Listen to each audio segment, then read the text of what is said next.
Fakta yang diberikan adalah tidak semua driver mengetahui program yang diberikan oleh Gojek, salah satunya swadaya, dan tidak semua fasilitas yang diberikan oleh driver itu merata. Lalu untuk funding sekunder, sempat terjadi aksi mogok kerja oleh driver, dan yang kedua sistem order yang buruk dari Gojek, dan driver tidak mendapatkan kesejahteraan karena tidak mendapatkan tunjangan.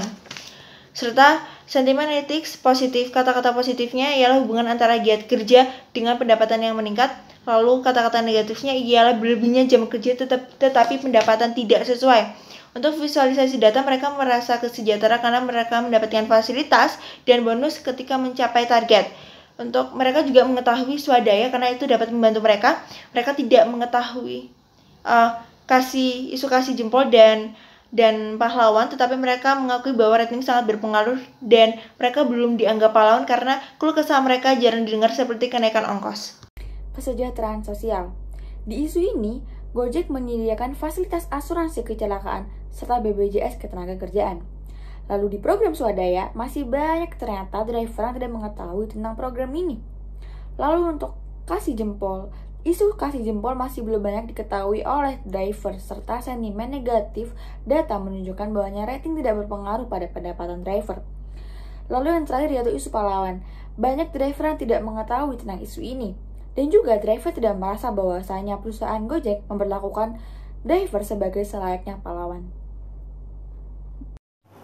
Selanjutnya di point SWOT di bagian strength-nya ada Gojek driver mendapatkan bonus dari pihak Gojek. Kemudian di weakness-nya karena adanya kelas di driver jadi pendapatan itu berbeda. Kemudian ada opportunities teknologi komunikasi yang semakin berkembang, dan kemudian threatness-nya yaitu semakin bermunculan perusahaan di bidang sejenis.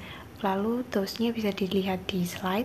Dan kemudian di persona primer kami mengambil contoh Pak Ahmad, di mana beliau adalah generasi X yang memiliki background pendidikan terakhir SD, kemudian sudah lama bergabung dengan Gojek. Dan persona sekundernya kami mengambil contoh Mas Irgi, di mana beliau ini dari generasi Z yang backgroundnya masih lulusan SMA, kemudian baru bergabung dengan Gojek. Baik, selanjutnya di stakeholder, Gojek Indonesia melakukan kerjasama di berbagai bidang seperti di bidang akademik, bisnis, community, media, dan government.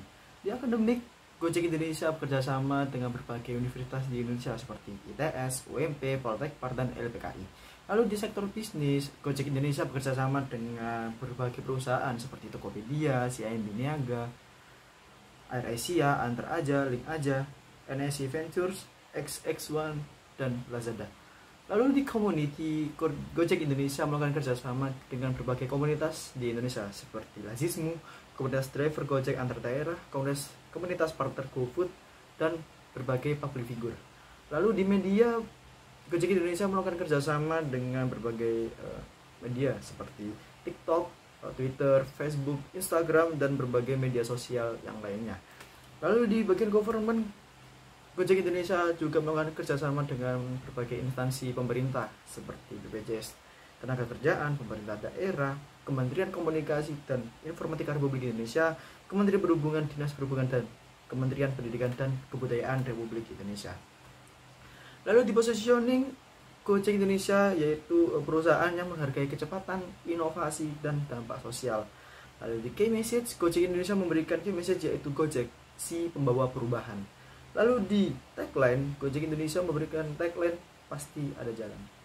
Jadi kami memiliki 4 strategi, di mana yang pertama adalah membuat pola penyampaian informasi yang mudah diterima dengan taktik yang bisa saya kontribusikan adalah pengolahan data atau kebiasaan driver dan analisa media untuk mengetahui apa yang cocok untuk para driver sehingga memudahkan mereka dan mereka nyaman. Yang kedua ada mengkomunikasikan informasi kepada para driver menggunakan media online dan atau offline. Yang taktiknya bisa saya simpulkan lagi, inti taktik di strategi kedua ini adalah mengkomunikasikan informasi dan melakukan penjaringan kepada komunitas driver sehingga merangkul semua driver. Yang ketiga adalah strategi mengadakan sosialisasi dan sarana komunikasi dua arah dari pihak driver ke Gojek. Yang taktiknya bisa kami simpulkan lagi, mendekatkan pihak Gojek ke driver untuk menghindari ketidakpahaman dan membuat kenyamanan antara kedua belah pihak agar saling percaya satu sama lainnya. Yang intinya adalah transparansi di sana. Dan keempat adalah mengoptimalkan sosialisasi dan sarana komunikasi dari program yang sudah dijalankan. Yang konklusinya lagi di taktiknya adalah melakukan sulih suara dari driver untuk menjadikan masukan dan melakukan pengoptimalisasian program yang diminati maupun yang sedang berjalan sehingga terus terupdate. Dan kami di sini memiliki 6 program, di mana 6 program itu berkaitan dengan strategi tadi. Yang pertama driver takeover, di mana ini adalah di strategi pertama adalah pengolahan data kebiasaan analisa media, namun dengan cara yang mudah sehingga bisa dibuat konten, namun kita juga mendapatkan datanya dari pihak Gojek. Oke, selanjutnya untuk hashtag dari program yang kami buat ada beberapa hashtag, yaitu ada 11 hashtag yang dapat kami buat, yaitu salah satunya ada kenapa Gojek, kemudian ada merek program, kemudian ada ngobras driver. Kemudian di sini ada visualnya, yaitu pertama paid, yaitu macro influencer, kemudian ada earned-nya, kemudian di sini ada share-nya, ada Gojek Indonesia menggunakan sosial media mereka, kemudian di sini ada owned. Untuk media planning-nya seperti Instagram dan TikTok, mereka sama-sama yaitu men-share informasi survei, kemudian mengupload video dokumenter, mengupload konten detektif penyebar luasan, mengupload dan menyebarkan infografis, memposting informasi sosialisasi. Kemudian untuk di Instagram repost postingan story driver, sedangkan di TikTok message video driver.